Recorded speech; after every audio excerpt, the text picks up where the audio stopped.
प्राचीन काल की बात है, जब सृष्टि की रचना का पहला अध्याय लिखा जा रहा था।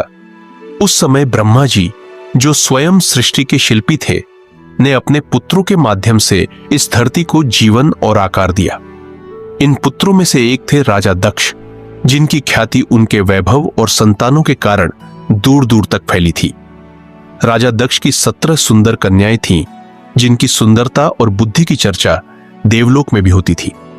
इन कन्याओं का विवाह हुआ महर्षि कश्यप से, जो एक ऐसे संत ऋषि थे जिनका नाम भारतीय इतिहास और पौराणिक कथाओं में अमर हो गया।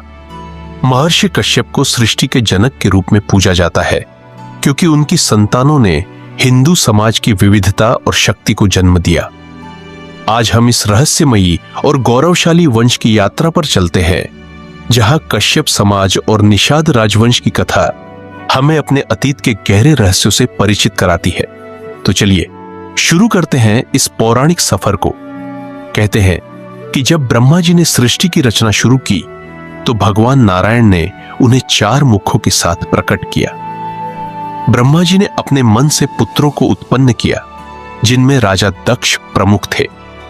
राजा दक्ष की 17 कन्याएं थीं, जिन्हें उन्होंने महर्षि कश्यप को सौंपा। यह विवाह केवल एक पारिवारिक बंधन नहीं था, बल्कि सृष्टि के विकास का आधार बना। महर्षि कश्यप, जो तपस्या और ज्ञान के लिए प्रसिद्ध थे, ने इन कन्याओं के साथ मिलकर देवताओं, असुरों, नदियों और मानव जातियों को जन्म दिया। उनकी पत्नियों में से एक थी अदिति, जो देवताओं की माता बनी, और दूसरी थी दिति, जिनसे राक्षस वंश की उत्पत्ति हुई। इस तरह कश्यप वंश ने सृष्टि के 2 विपरीत ध्रुवों, देव और असुर को संतुलित किया।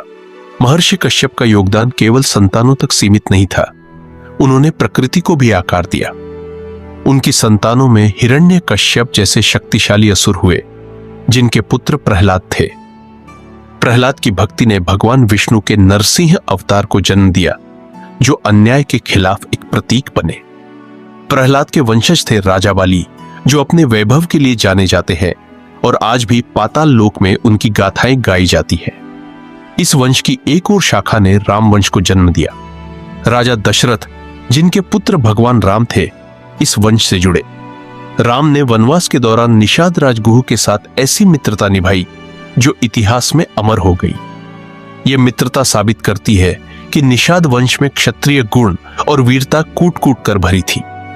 क्या आप जानते हैं कि जम्मू कश्मीर का नाम भी महर्षि कश्यप से जुड़ा है?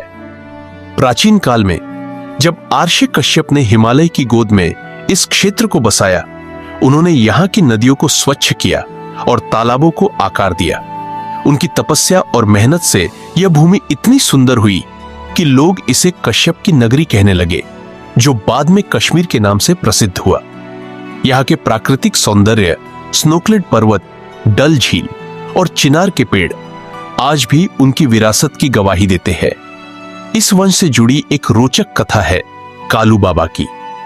एक बार नारद मुनि, जो ब्रह्मांड में भ्रमण करते थे, एक तालाब के किनारे पहुंचे। वहां उन्होंने कालू बाबा को देखा, जो मछलियों को दाना डाल रहे थे। उनकी सादगी और करुणा ने नारद को प्रभावित किया। तभी भगवान नारायण ने नारद से कहा, जो पहला व्यक्ति तुम्हें मिले, वही तुम्हारा गुरु होगा। नारद ने कालू बाबा से गुरु बनने का आग्रह किया, लेकिन कालू बाबा ने विनम्रता से मना कर दिया। उन्होंने कहा, मैं एक साधारण मनुष्य हूं, गुरु नहीं बन सकता, परंतु आप मुझे शिष्य बना सकते हैं। फिर उन्होंने नारद को एक पवित्र धागा दिया और स्वयं उनके शिष्य बन गए। यह घटना कश्यप वंश की आध्यात्मिक शक्ति और विनम्रता को दर्शाती है। गोवर्धन ताऊ जी कहते हैं, यह धागा आज भी हमारे समाज में पवित्रता का प्रतीक है। निषाद राजवंश की कहानी उतनी ही रोचक है जितनी रहस्यमयी। महर्षि कश्यप की संतानों में से एक शाखा निषाद समाज के रूप में विकसित हुई। निषाद राज का एक प्राचीन किला आज भी खड़ा है, जो उनके शौर्य और स्वतंत्रता की निशानी है। रामायण में जब भगवान राम वनवास के दौरान निषाद राजगुह से मिले, तो गुह ने उन्हें नाव से सहायता की और अपनी सेना के साथ उनकी रक्षा की। यह मित्रता केवल एक संयोग नहीं थी, बल्कि निषाद वंश की क्षत्रिय परंपराओं का प्रमाण थी।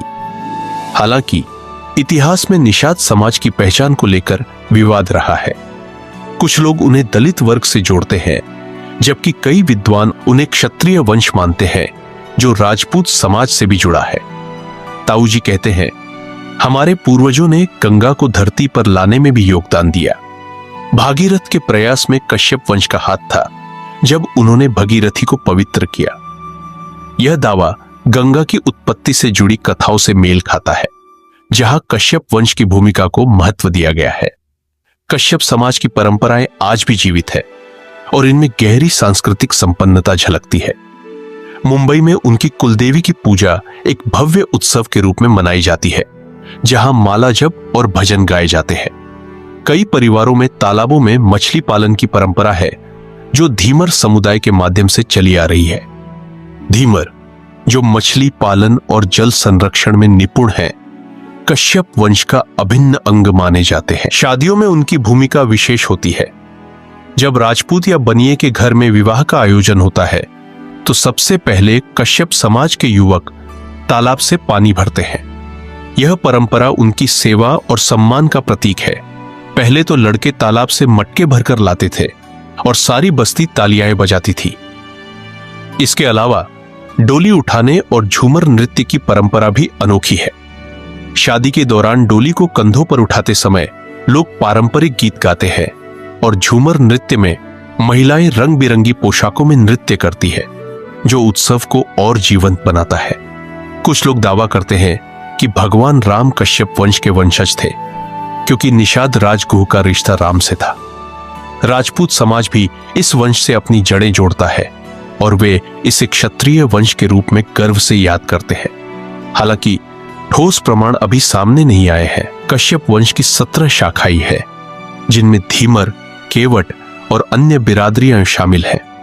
इन शाखाओं की उत्पत्ति और उनकी भूमिका को समझने के लिए और शोध की आवश्यकता है। कुछ विद्वान मानते हैं कि ये 17 शाखाएं विभिन्न क्षेत्रों में फैल गई और उनकी परंपराएं समय के साथ बदल गई। फिर भी यह निश्चित है कि कश्यप वंश ने सृष्टि के विकास में महत्वपूर्ण भूमिका निभाई। उनकी संतानों ने न केवल मानव समाज को आकार दिया, बल्कि प्रकृति और आध्यात्मिकता को भी समृद्ध किया। कश्यप और निषाद वंश की यह कथा हमें हमारे इतिहास और संस्कृति की गहराई से जोड़ती है। यह वंश न केवल एक पारिवारिक वृक्ष है, बल्कि सृष्टि के संतुलन और मानवता की विविधता का प्रतीक है। चाहे वे क्षत्रिय हों या समाज के अन्य वर्गों से जुड़े, उनकी परंपराएं और योगदान हमें गर्व से भरते हैं। तो दोस्तों, यह थी कश्यप और निषाद वंश की प्रेरणादायक और रहस्यमयी कथा। इस यात्रा ने हमें इतिहास के पन्नों से जोड़ा और हमें अपनी जड़ों की याद दिलाई। अगर आपको यह कहानी पसंद आई हो तो वीडियो को लाइक करें, अपने मित्रों और परिवार के साथ शेयर करें और हमारे चैनल काल्पनिक लोक को सब्सक्राइब करना न भूलें, ताकि ऐसी रोचक और ज्ञानवर्धक कहानियों का आनंद निरंतर मिलता रहे। धन्यवाद और अगली कथा में मिलते हैं।